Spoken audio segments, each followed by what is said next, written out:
foolishness. Now you only get it in your night dress. Discard all the naughty nights for niceness. Landed in a very Estamos en el Faradio abriendo la ventana de la energía del cambio, que es la sección que hacemos siempre en colaboración con Solabria, que es la cooperativa comercializadora de energías renovables que tenemos en Cantabria. Y bueno, esta es una llamada que hacemos todos los años, no siempre con la misma persona, pero todos los años hablamos sobre la conferencia de las partes, la cumbre del clima que tiene lugar todos los años y que esta vez se ha celebrado en Belém, en Brasil. Y tenemos, podríamos decir, a corresponsal que ha estado allí, que es Javier Andaluz de Ecologistas en Acción a nivel estatal. Muy buenas, Javier. Hola Pablo, un placer estar con vosotros en el Faradio. Desde luego que para nosotros también es un placer tenerte, que no es la primera vez que te tenemos con nosotros aquí en esta sección además.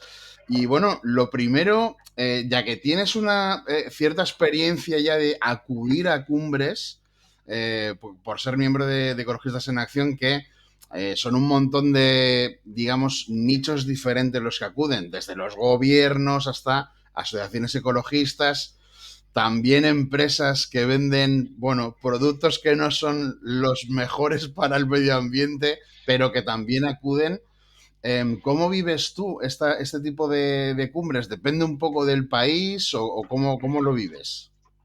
Pues yo creo que cada cumbre tiene sus cosas, ¿no? Entonces no es lo mismo estar en un país, por ejemplo, de verano en pleno noviembre, que esto para nosotros parece que no, pero sí que importa como que mucho el ambiente que tienes, y sobre todo tampoco tiene lo mismo que ver dependiendo de si el país al que vamos tiene más o menos respeto a los derechos civiles, ¿no? Entonces, esta cumbre de Belén íbamos con mucha buena sensación, ¿no? Porque volvíamos a tener un lugar donde podíamos ocupar el espacio público, ¿no? Con los compañeros de pueblos originarios, etcétera, etcétera. Otra cosa que no nos había pasado en eventos anteriores, ¿no? Yo soy muy partidario de que hay que ir a todos los lados y que a veces ir a los sitios más así incomodamos más y es interesante, ¿eh? Uh-huh. Bueno, esta ha sido la COP30, que bueno, no deja de ser un número redondo, significa que esto ya se debate a nivel mundial durante mucho tiempo, pero da la sensación, por lo que se escucha, por lo que se lee, que es otro año más en que hay una cumbre mundial sobre el clima y que los resultados, por lo menos, parecen poco satisfactorios. O insuficientes, que diríamos, ¿no?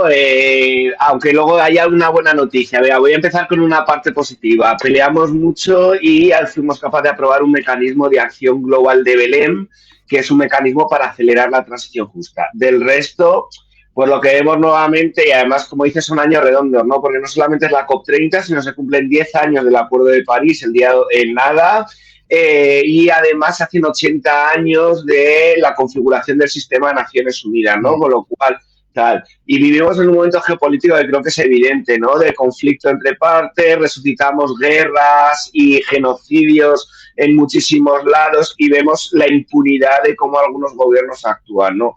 Y la cumbre ha sido un reflejo de esto. Entonces, los dos elementos fundamentales que teníamos de debate, que es cómo abordamos esa fin de los combustibles fósiles, que ese es el cascabel del gato, ¿no? Cómo ponemos fin a la exportación y a la producción de combustibles fósiles y cómo acompañamos eso de un sistema de solidaridad, desde un norte global que tiene una deuda climática muy grande, financiando un sur global que requiere esa financiación para adaptarse o para optar por formas de transformación que no tienen, pues no se ha dado ningún avance. Básicamente lo que se ha dicho es, sobre esto de reducir emisiones vamos a hablar entre ministros y ya veremos si llegamos a esto, a alguna cosa, y sobre este tema de financiación lo que han dicho es, bueno, vamos a empezar un programa de trabajo de 2 años para ver cómo avanzamos, ¿no? Entonces, bueno, pues no se dan los pasos con la velocidad que requeriríamos teniendo en cuenta la urgencia climática en la que vivimos. Teniendo en cuenta que algunas de las últimas sí que se han celebrado en países donde a priori no parecen estar demasiado interesados en la defensa del medio ambiente, pero este año era en Brasil, que se supone que tiene otras cosas en mente, otras políticas para tratar de avanzar más, pero realmente ante la celebración de una COP, ¿tiene mucha relevancia el país que acoge el evento? Sí, enorme, porque el país que acoge el evento además es quien hace las labores de presidente de la cumbre. Ujú. Entonces, estos presidentes, si alguno está acostumbrado a las asambleas, son como los moderadores de las asambleas, ¿no? Entonces, lo que tienen que recoger es como el consenso y tienen una potestad que no tiene ningún país, que es presentar documentos a todos los países para que se aprueben. Y de hecho, esta cumbre ha ido de eso, de una presidencia que ha presentado un documento.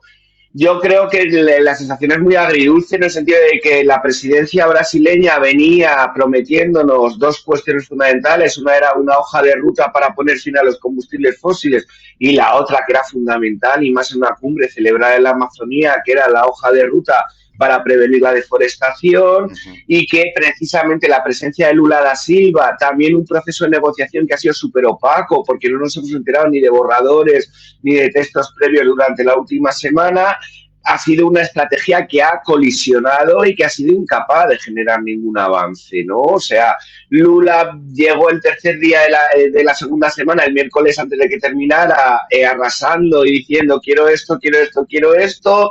La presidencia no ha sido hábil. De hecho, la presidencia en el plenario final dijo perdonar a una persona que ya está mayor, que es como, hombre, no estás tan mayor primero y segundo, quizá no es una excusa para un proceso multilateral como esto, ¿no? Entonces, la sensación en este caso de la presidencia es que ha sido muy decepcionante y que a veces, pues si la comparas, por ejemplo, con los Emiratos Árabes, que son muchas veces el eje del mal, potencias petroleras y demás, sí que ves cómo ese orgullo de no aparecer como los malos llevó a que en la cumbre de Dubái, en el peor país para probar esto, porque su economía depende del petróleo, fuera la única a la que fuimos capaces de declinarlo en la palabra combustibles fósiles. Y esperábamos que Brasil pudiera haber hecho este puente, ¿no? Haber torcido un poco el brazo a los saudíes y demás, porque en el fondo también es una potencia productora de petróleo y además de OPEP y sigue abriendo pozos petrolíferos, ¿no? Entonces, y esto no ha sucedido, con lo cual hemos perdido básicamente 2 semanas de negociaciones donde, como decía, los pocos éxitos son el plan de acción de género y el mecanismo de transición justa y el avance que hemos tenido en algunos indicadores de adaptación, ¿no? Pero poco más. Bueno, lo dices con resignación, pero no sé si eres de los que dice, a ver, si yo quiero llegar a 100 en un evento y no llego más que a 15, por lo menos hagamos sólido el 15 y no nos quedemos en 0, ¿no? Sí, yo esto lo digo con claridad y además que seamos conscientes. Nosotros, evidentemente, tenemos que pedir más, ¿no? Aquí está, por ejemplo, la propuesta de Colombia de un tratado de no proliferación de combustibles fósiles que a lo mejor puede ser una solución para sobrepasar estas limitaciones del espacio multilateral, ¿no? Y de las cumbres.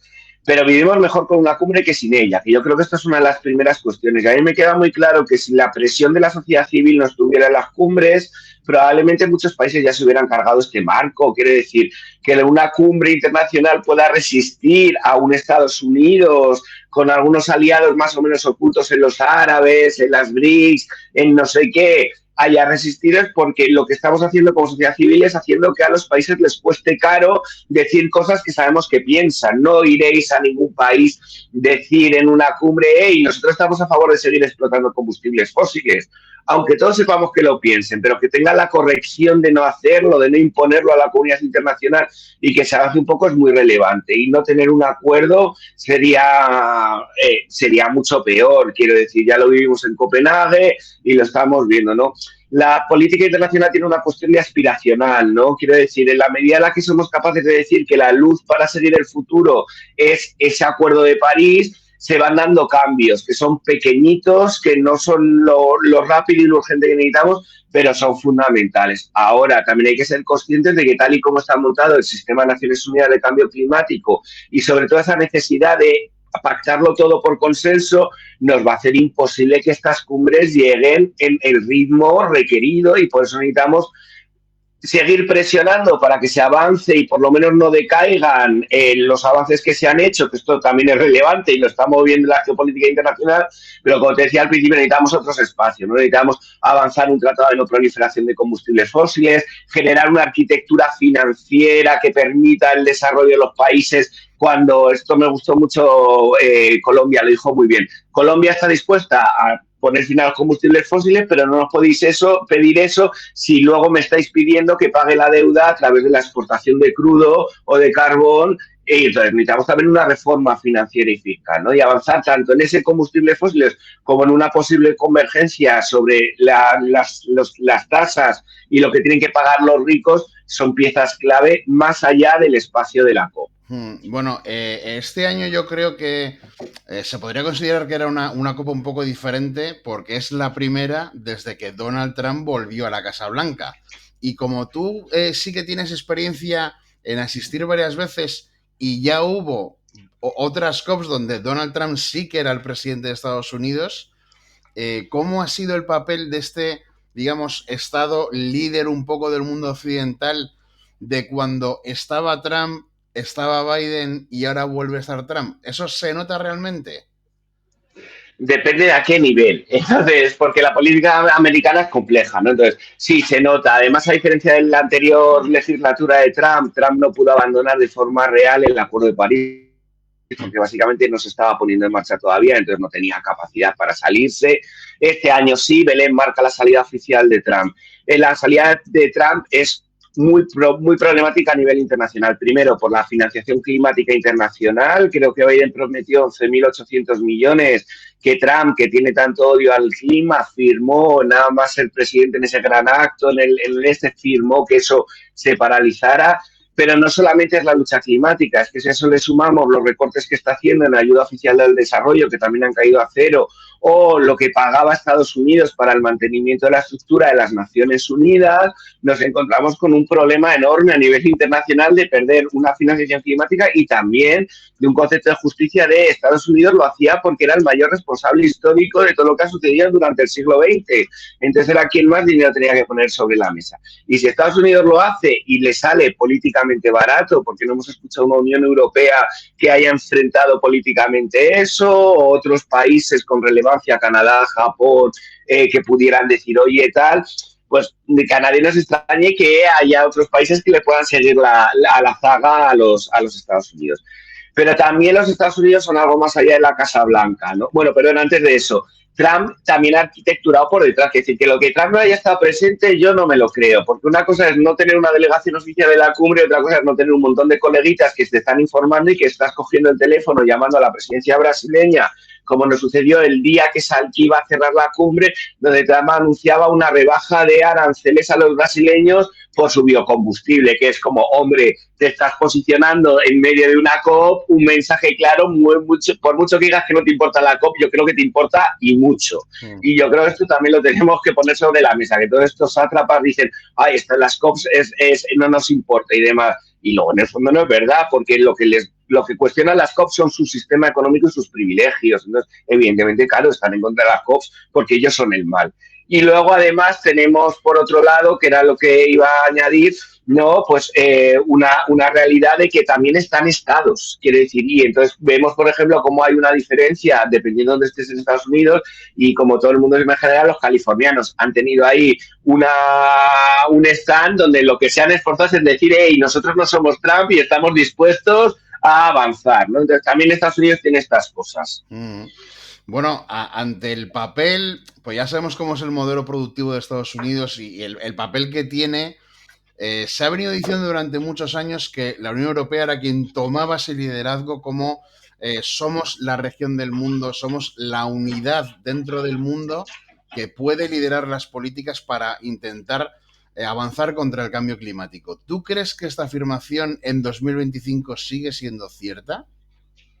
No. Y más cuando hace 10 días ha salido la ley Omnibus. Quiero decir, es evidente que todos los avances climáticos... Además, yo creo que sí que es cuestionable, que decir, la Unión Europea es capaz de presentarse líder porque es una potencia del norte global. Si miramos a nivel global, existen, por ejemplo, pequeños estados insulares que son muy líderes en Vanuatu, Tuvalu, Islas Marshall y demás, que no tienen ese foco mediático. Pero bueno, sí que es cierto que como continente hicimos muchas más reformas y somos los que más estamos consiguiendo reducir, quitándonos el dilema de hasta qué punto externalizamos una parte de nuestra mochila ecológica a China, pero sí que en términos, por ejemplo, eléctricos, es evidente la penetración de las renovables, cómo está reduciendo las emisiones, aunque no tenemos planificadas y bien diseñadas.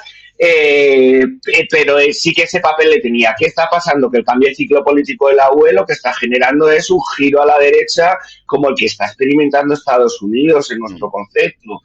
Por ejemplo, la Unión Europea ha fallado, por mucho que diga que quiere la mitigación, en presentar a tiempo lo que se esperaba en esta cumbre. Y, de hecho, el fallo de la Unión Europea es el que retrasa un año el proceso de revisión de objetivos climáticos a nivel internacional. Se esperaba que se presentara en febrero, se dio una prórroga en junio, luego otra en septiembre, y la Unión Europea lo presentó un día antes de que empezara la cumbre.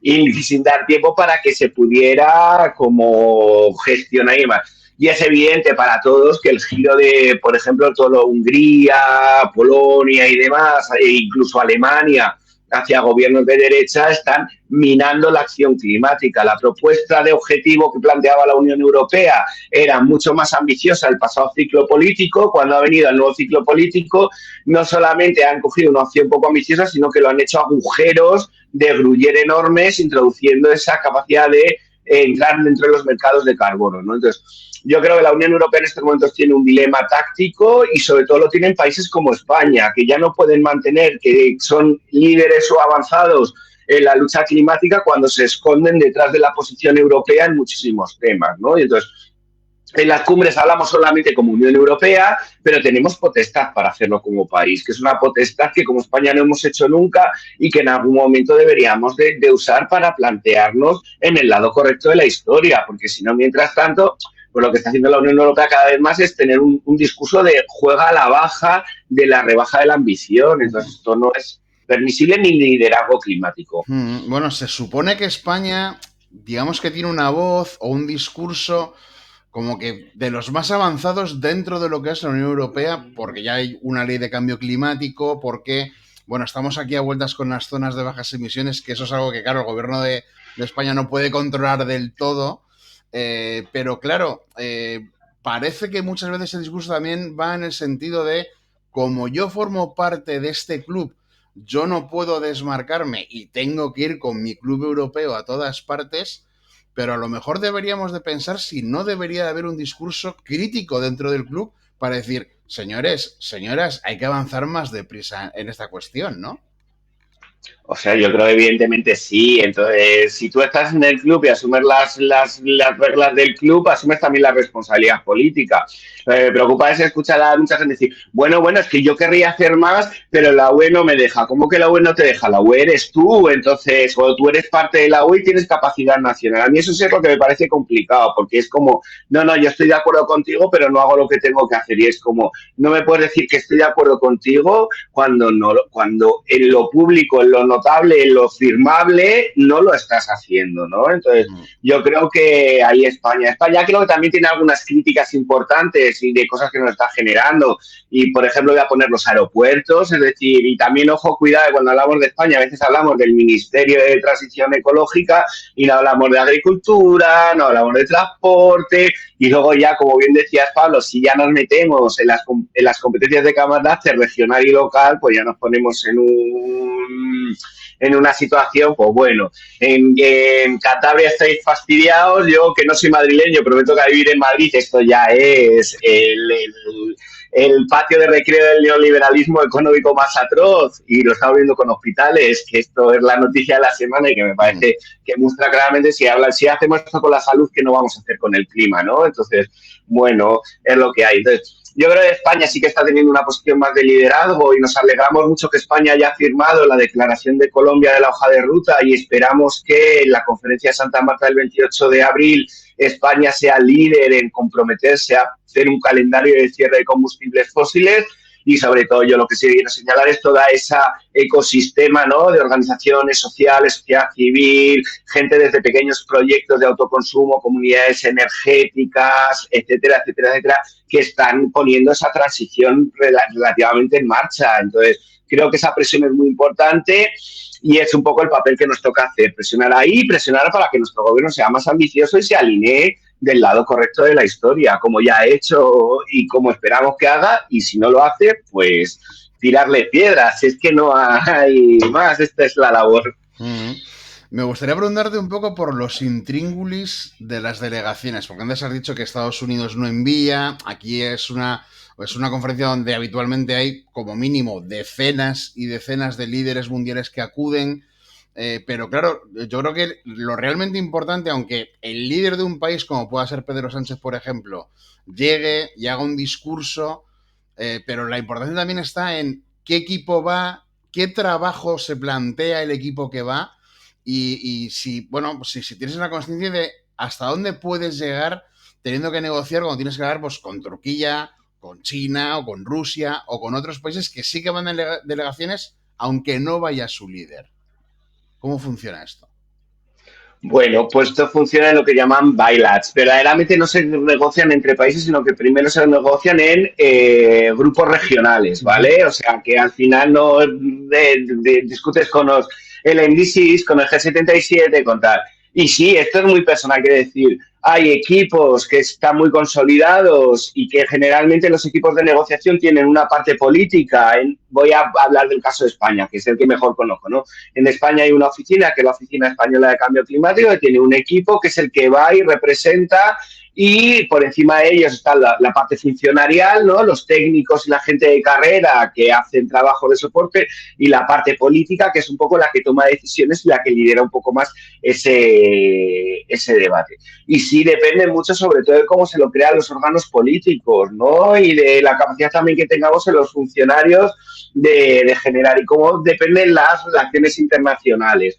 Un ejemplo es la consecución del Acuerdo de París. El Acuerdo de París se consiguió ejecutar porque hubo 4 mujeres concretas que tenían mucha relación entre ellas, que representaban distintos bloques de negociación y de países, y que además llevaban como mucho trabajo en que fueron capaces de negociar hasta el último momento por afinidades casi personales, ¿no? O sea, y por eso la presencialidad de una cumbre es tan importante, ¿no? Porque al final depende mucho del factor humano de las negociaciones, del convencimiento político que hay. Un ejemplo al contrario, este año ha sido la delegación italiana.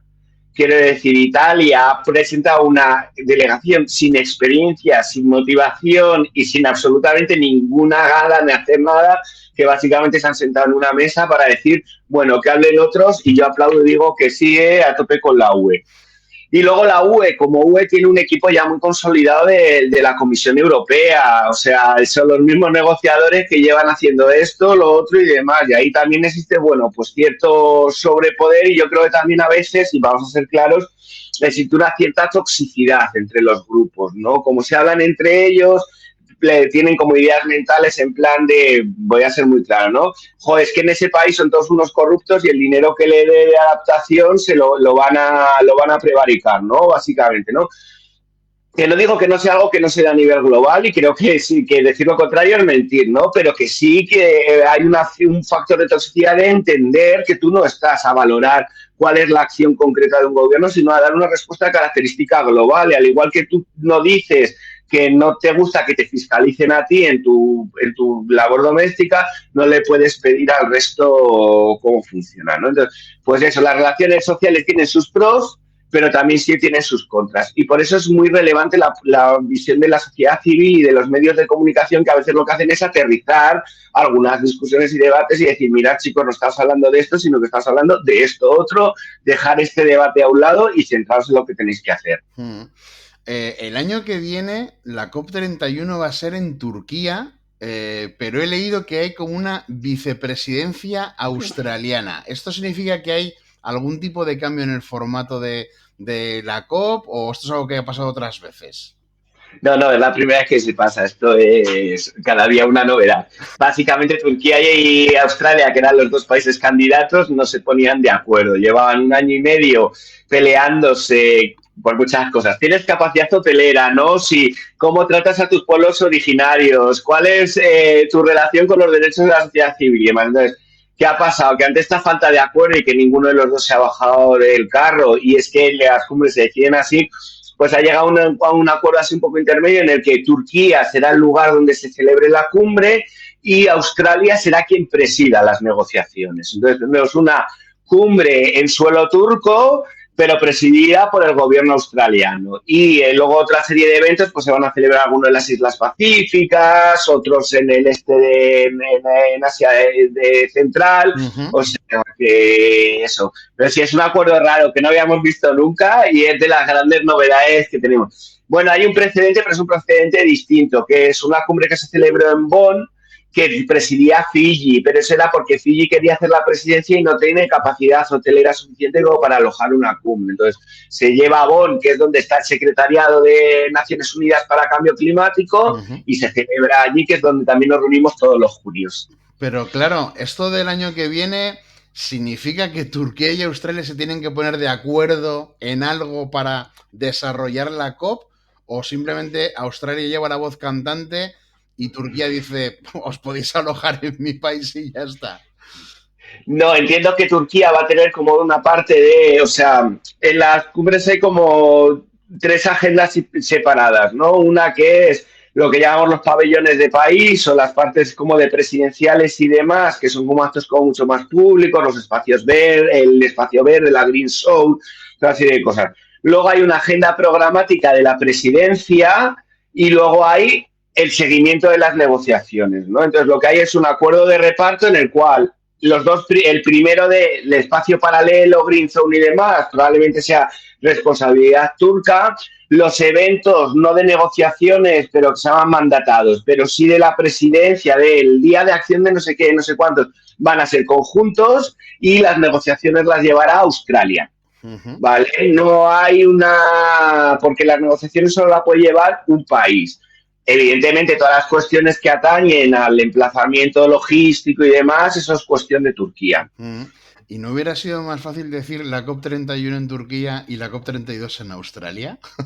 Pero al igual que no podemos poner una hoja de ruta definida a los combustibles fósiles porque necesitamos consenso, no lo podemos hacer. Entonces, si tú tienes que decidir dentro del bloque de país, donde esos dos países están representados y los dos ejecutan paralelamente y a la vez su derecho de veto, pues tú me dirás cómo lo hacemos. Porque si esto pasa, si se sucediese ese bloqueo, que sí que está previsto, lo que nos encontraríamos es una COP31 en Bonn con presidencia brasileña. Se celebraría en la ciudad de Bonn, que como sede de la Secretaría, con la presidencia anterior. Una última, Javier. Ya sé que quedan 340 o 350 días para la COP31, pero ¿tienes algo a lo que agarrarte para no pensar en que cuando concluya la COP31 volverás a decir, ostras, otra vez un fracaso, otra vez mínimos avances que no sirven para casi nada? ¿A qué te agarras? Yo me agarro a Colombia, quiere decir, llevo demasiadas cosas como para entender que quiere decir que también yo creo que la COP no se puede valorar en blancos o en negros, quiere decir, siempre son grises, entonces, para nosotros nunca va a llegar a la rapidez, a no ser que haya un cataclismo, todos los gobiernos cambien y de repente esto sea la prioridad número 1, entonces vamos, o sea, estupendo, yo me jubilo y se acabó todo, me vuelvo al campo con mi padre, quiero decir que no tengo problema. Pero sí que creo que en estos momentos va a ser muy difícil. Turquía yo creo que tiene que ser un momento para que volvamos a ver los combustibles fósiles y a marcar esa hoja de ruta con esa financiación justa para todos. Por eso me quiero agarrar a Colombia. Creo que la conferencia que se anunció en Colombia, y esto es de las cosas que a veces pasa en la cumbre sale Colombia, que lleva tiempo trabajando en poner una conferencia internacional para aquellos países que quieran voluntariamente empezar a establecer una hoja de ruta para el fin de los combustibles fósiles. De momento tenemos 40 países más o menos interesados y diciendo, sí, nosotros vamos a estar a tope, 80 que han confirmado su presencia, una copresidencia de la cumbre entre Colombia y Holanda, que además tiene un gobierno de derechas, o sea, que además, bueno, con cierto equilibrio, y sí que tenemos cierta esperanza de que ese espacio pueda de alguna forma hablar con la COP y convertirse de alguna forma, por decirlo de alguna forma, en esa implementación que no nos está dando la COP, ¿no? Sí que nos va a faltar muchos países y demás, pero yo creo que en estos momentos políticamente es muy interesante trazar una línea y marcar quién está a favor de luchar verdaderamente con todo lo que significa contra la emergencia climática y a quién no. Y Colombia de momento puede ser ese rayito de esperanza. Como todas las cumbres internacionales, además que yo también soy antinuclear y me he tragado los tratados de antiproliferación de armas nucleares y demás, Pues bueno, la limitación de esto pues siempre es la que es, ¿no? Pero yo creo que sí que puede ser como un pequeño rayito de esperanza de presionar ahora para que no solo el Estado, sino los municipios, las provincias, todo el mundo decida establecer este calendario de fin de combustibles fósiles porque nos va a tocar y quedan 25 años, como mucho, por no 15, que es lo que estamos pidiendo nosotros, ¿no? Pero que así, yo creo que ahí tenemos que buscar un poco de esperanza y además de lo que te decía, de todo ese trabajo local, de esa capacidad de transformación con el vecino, con el diálogo y demás, que en estos momentos es la mejor forma para poner un freno al negacionismo y al retardismo climático. Pues Javier Andaluz de Ecologistas en Acción, un placer haber tenido estos minutos de conversación contigo y muchas gracias por atender la llamada del Faradio.